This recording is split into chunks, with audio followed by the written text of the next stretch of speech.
हरे श्रीमन नारायण नारायण हरि हरि।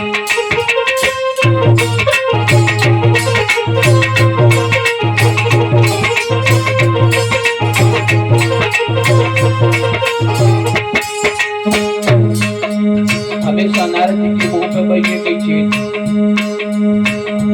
श्रीमन नारायण नारायण हरि हरि।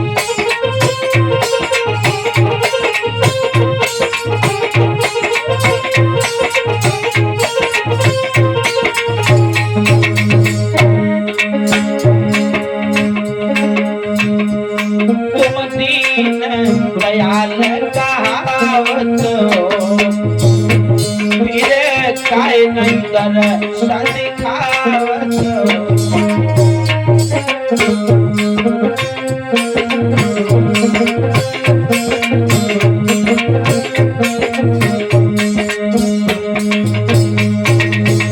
ओ श्रीमन नारायण नारायण हरि हरि। भगवान नारायण नारायण हरि हरि।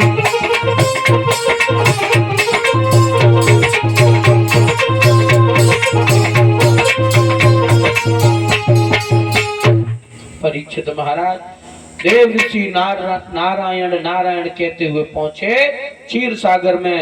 भगवान विष्णु शेष नाग की सैया पर लेटे हुए हैं। देव ऋषि नारद पहुंचे और जाते ही जाते देव ऋषि नारद ने भगवान को प्रणाम कौन करे, भगवान को शीश झुकाए जाते जाते कही बताओ क्या व्यवस्था है तुम्हारी। देख ही नहीं रहे कोई साधु संत आ रहा है। कोई संत महात्मा तुम्हारे दरवाजे आता तो उसका कोई सत्कार ही नहीं। और फिर औरों की बात छोड़ दो, मैं खुद आया हूं तुम्हारे दरबार में। सोई भगवान कहने लगे आज कौन से जिनके टावर आए रहे देव ऋषि नारद के। कहां से टावर पकड़ रहे रे, इन्हें जय नहीं मालूम हम कहा कैसे बोल रहे। भगवान समझ तो गए क्या आज इन्होंने कोई बहुत बड़ा काम किया होगा। भगवान पूछने लगे देव ऋषि नारद क्या बात है, आज बड़े चाव में लग रहे हो। बोले चाव में तो रहेंगे ही। अच्छा हाँ, चाव में क्यों न रहे, मैंने कोई छोटा मोटा साधु थोड़ा नहीं हूं मैं। अरे मैंने कामदेव पर विजय प्राप्त की है। अब हमसे बड़ा कौन सा साधु है, कौन हो सकता है इस देवलोक में। भगवान कर लगे बस एक गांव में कहावत है। परीक्षित महाराज अब जानते तुम हो, हम नहीं जानते। तो परीक्षित महाराज देव ऋषि नारद की बात को भगवान समझ गए, मन में विचार किया। देव ऋषि नारद को सारा वृतांत जब देव ऋषि नारद ने बताया ना, भगवान समझ गए। देव ऋषि नारद को अहम आ गया, घमंड आ गया। सोई भगवान ने जो है देव ऋषि नारद को लिए था एक माया रची। देव ऋषि नारद अपनी प्रशंसा करके और आगे बढ़ गए, तुरंत लौट आए वहां से क्षीर सागर से। भगवान ने क्या काम किया, एक बहुत सुंदर नगर बनाया और जिसके बहुत ही सुंदर राजा हैं। जिस रास्ते से देव ऋषि नारद गए और जैसे ही वो सुंदर नगर देखा, मन में विचार किया चलो इस नगर में भ्रमण कर लेते हैं। जो घुसे सोई राजा ने जो है आगे बढ़कर के देव ऋषि नारद को प्रणाम किया और माफी चाहेंगे। परीक्षित महाराज बड़े सूक्ष्म में इसको कथा को उड़ करेंगे क्योंकि भगवान राम का जन्म होगा, फिर आगे श्री शास्त्री जी भी आ जाएंगे। परीक्षित महाराज देव ऋषि नारद ने जो है जैसे ही उस दरबार में पहुंचे, राजा ने बहुत देव ऋषि नारद की प्रशंसा की, प्रणाम किया और कहा महाराज बहुत ही आज सौभाग्य है हमारा जो आपका आगमन मेरे दरबार में हुआ महाराज, और बहुत ही शुभ समय पर आए। क्या बात है, क्या शुभ समय है। देव ऋषि नारद से उस शील निधि नाम की राजा कहते हैं महाराज मेरे घर में एक पुत्री ने जन्म लिया है, देख लो उसकी हस्तरेखा को देख लो। और महाराज बता दो कैसा इसका वर होगा। बहुत ही सुंदर कन्या थी वो। परीक्षित महाराज, देवर्षि नारद ने जैसी उस लड़की को देखा, देवर्षि नारद की खोपड़ी घूमने लगी। राजा ने पूछा कैसा इसका वर होगा। अब तो परीक्षित जी देवर्षि नारद चक्कर में पड़ गए, मन में विचार करने लगे, कितनी सुंदर कन्या, कितनी सुंदर कन्या। भगवान यदि इससे हमारा विवाह हो जाए तो हमारा तो जीवन ही सुधर जाए। बहुत संत बन के जी लो, बहुत दिन हो गए। और शादी में कोई बुराई तो नहीं है, जब स्वयं विष्णु भगवान ने अपना विवाह कर लिया, भोले बाबा विवाह निरे कर चुके, तो अब हमें जो है हमें भी शादी करनी है। देवर्षि नारद वहां से चले। देवर्षि नारद चले, आगे बढ़ करके चलते गए। अब देवर्षि नारद जा तो रहे हैं बद्रिका आश्रम के लिए, लेकिन देवर्षि नारद के मन में एक ही चीज गूंज रही है, वो लड़की।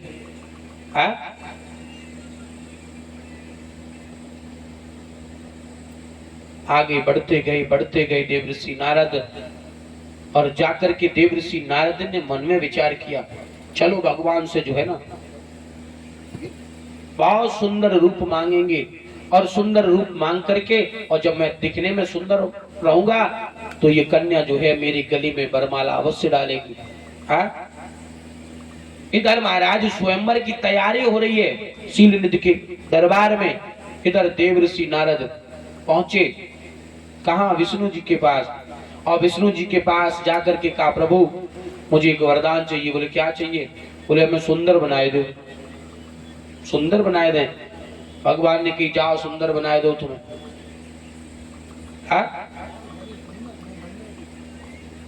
सुंदर बना दिया। देवर्षि नारद को जो है ना बांदर का चेहरा दे दिया, और तब शीशा नहीं चलते ना, देवर्षि नारद हाल ही देख लेते। बंदर का चेहरा दे दिया, और उस कन्या का जहां स्वयंवर हो रहा है वहीं आकर के देवर्षि नारद जो है दोबारा से पहुंचे, और बड़े ऊंचे से आसन पर बैठिए। वहां सब बैठे हैं, ऊंचे से आसन पर बैठे। और जैसे ही वो कन्या निकली है वरमाला को लेकर के, और जो घूम के कन्या जैसे ही आए, सोई देवर्षि नारद गर्दन को उठाए, अरे हमें तो ब्रह्मा विष्णु जी ने वरदान दिया, हमें बहुत सुंदर, जब स्वयं विष्णु भगवान ने बनाया।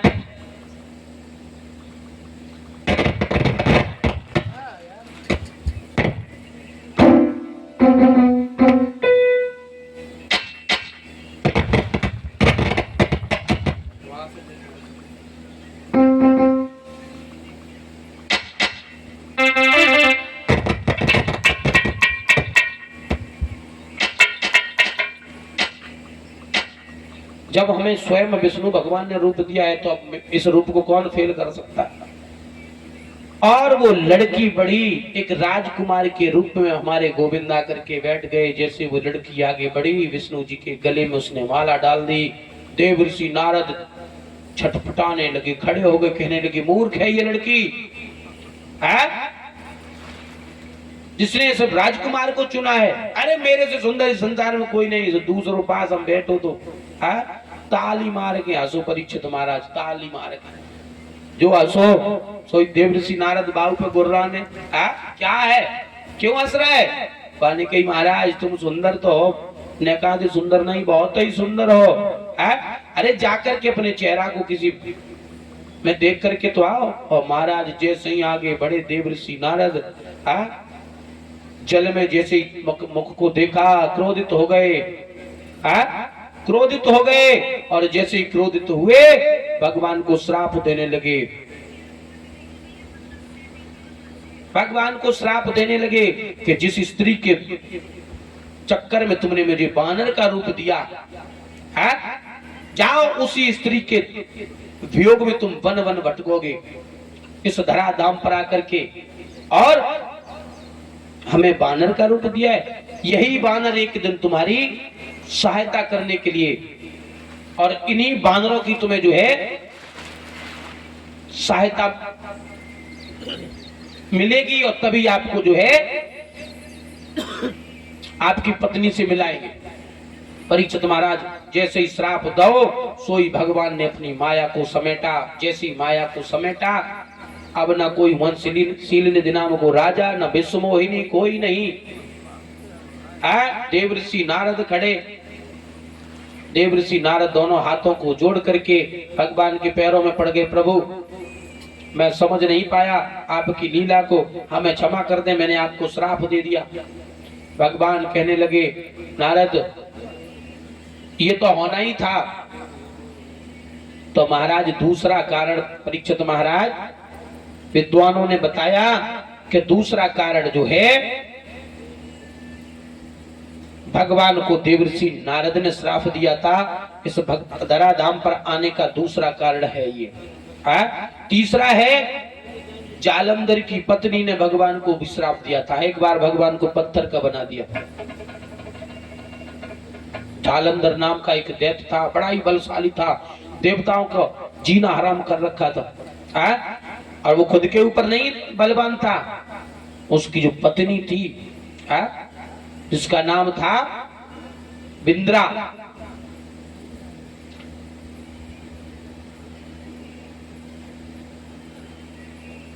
जैसे ये युद्ध करने के लिए जाता था, वो तपस्या पर बैठ जाती थी। एक बार भगवान ने आकर के इस विंद्रा के साथ छल किया और ये जो दैत्य था मारा गया। जब मारा गया तो विंद्रा ने भगवान को श्राप दे दिया था। भगवान पत्थर के बन गए। तब भगवान ने विंद्रा को वरदान दिया कि जाओ, वृंदा ने जो है भगवान से वरदान मांगा, तो भगवान से कहा कि आप मुझे पति रूप में प्राप्त हो। तो वही पत्थर के साथ जो तुलसी जो है, दूसरा जन्म जो वृंदा का है, ये तुलसी माता जो है ये वृंदा है साक्षात। भगवान का जब इस वृंदा के साथ विवाह हुआ, जो तो इसी वृंदा का श्राप था। परीक्षित महाराज अनेक कारण बताते हैं विद्वान लोग। अब महाराज इस धराधाम पर जो है अत्याचार बढ़ते चले जा रहे। विद्वानों का मत तो यहां तक है परीक्षित महाराज,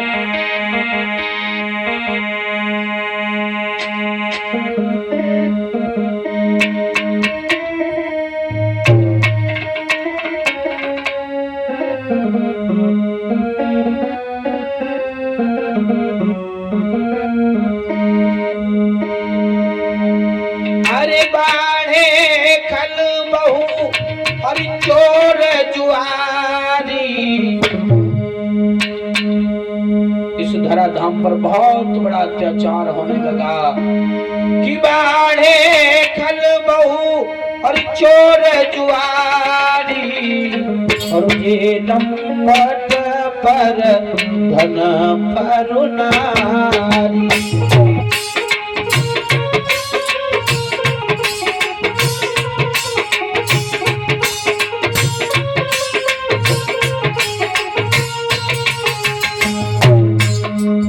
गोस्वामी तुलसीदास रामायण में लिख रहे हैं, मां नहीं मात, पिता नहीं देवा,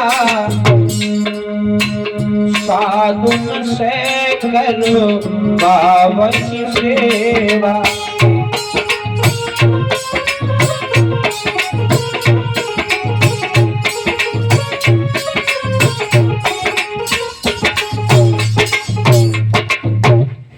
परीक्षित महाराज इतना बड़ा अत्याचार इस धराधाम पर बढ़ने लगा, तब जाके भगवान की स्तुति में जो है सारे के सारे देवता खड़े हो गए। गोविंद अब मेरी सहायता करो।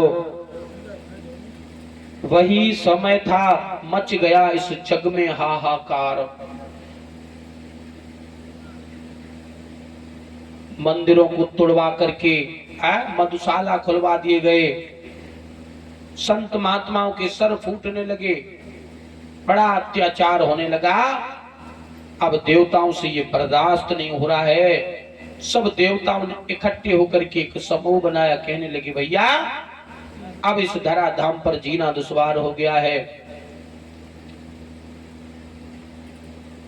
ब्रह्मा जी कहने लगे देवताओं अब जो है हमें और आपको भगवान की शरण में जाना चाहिए और भगवान ही हमारे इस संकट को मिटा सकेंगे।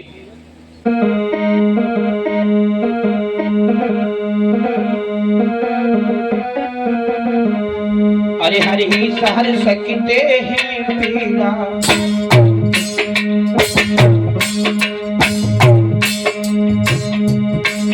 अपने साधन अब पे ही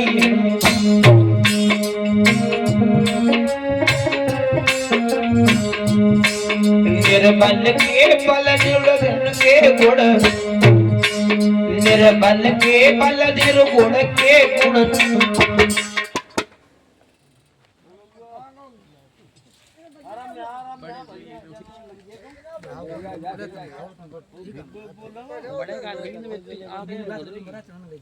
तेरी जान की तो दवाई खाने से दिक्कत हुई मुझे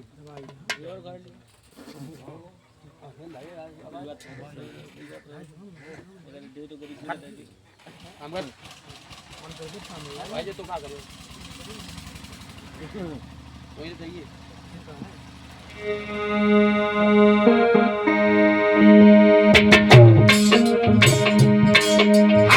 हर सकते हैं पीड़ा अपने साधन अब में ही है। निर्बल के बल निर्गुण के गुण, निर्धन के धन अब में ही है।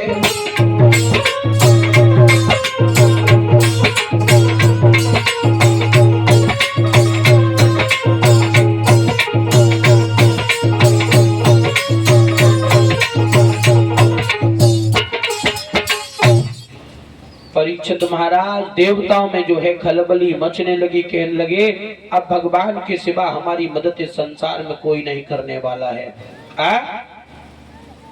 सबने मिलकर के एक समूह बनाया, भगवान के ध्यान में खड़े हो गए, पुकारने लगे हे दीनबंधु दीनानाथ मेरी टेर सुने। आप लोग बुलाए ले भगवान शायद आ जाए यूं।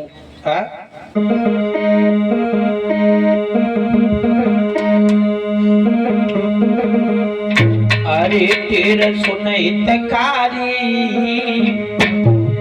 कल तुमने ज्यादा बुलाए ले रात बस से दे। अरे तेरा सुन गिरधारी और मुंह पे भीड़ पड़ी अतिवारी। तेरा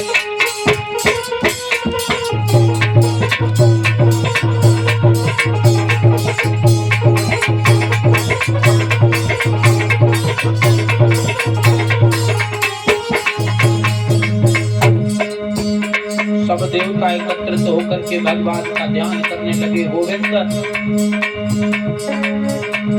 तेरा सुना हितकारी वो पे भी पड़ी अतिवारी।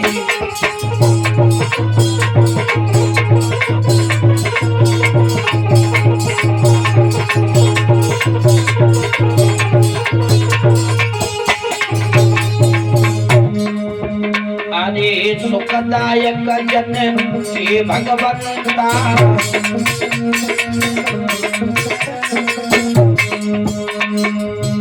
और ये प्रभु सिंह सुखा। अरे प्रभु सिंह सुधा प्रिय कंता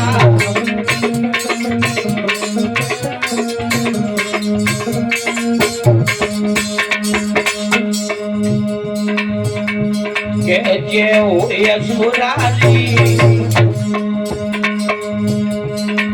जय हो असुरारी वो पे भीड़ पड़ी अतिवारी।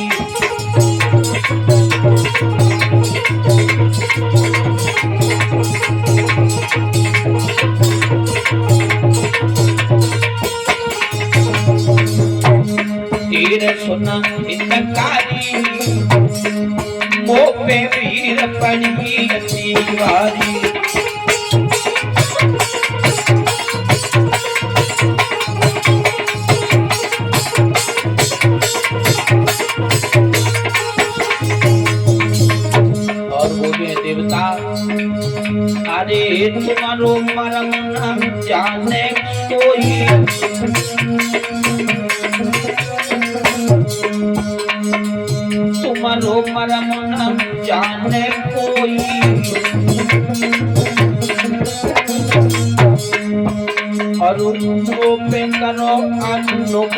सोई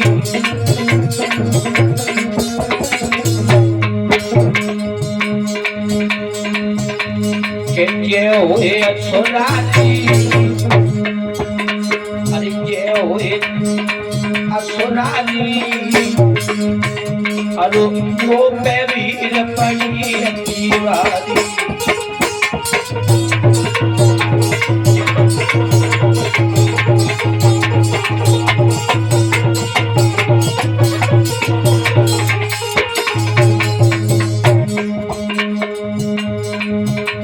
तीर सुन मन मारी वो पे वीर पड़ी दीवारी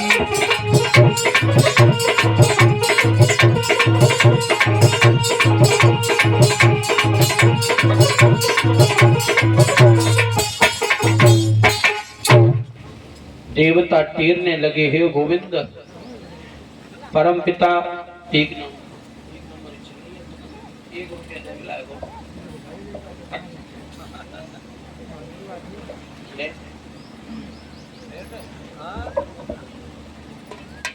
परीक्षित महाराज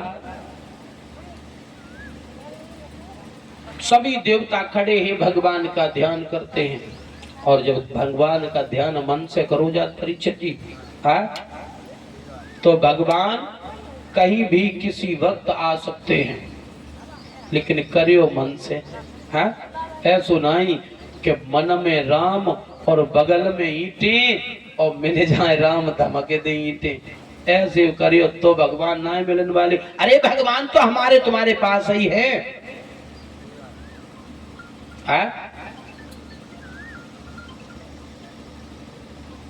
कवियों ने लिखा है ईश्वर अंश जीव परमात्मा का अंश ही है लेकिन हम ढूंढ ना पाए रहे जा मंदिर में बा मंदिर में हरिद्वार काशी बजट फिर रहे लेकिन भगवान को नहीं ढूंढ पाए रहे मथुरा जाए रहे खूब मथुरा जाए तो रहे लेकिन मन लगो रे लड़का बच्चन में जाने लगो है स्कूल गो है कि नहीं गो है जाने भैंसियन को सानी लगाई है कि नहीं।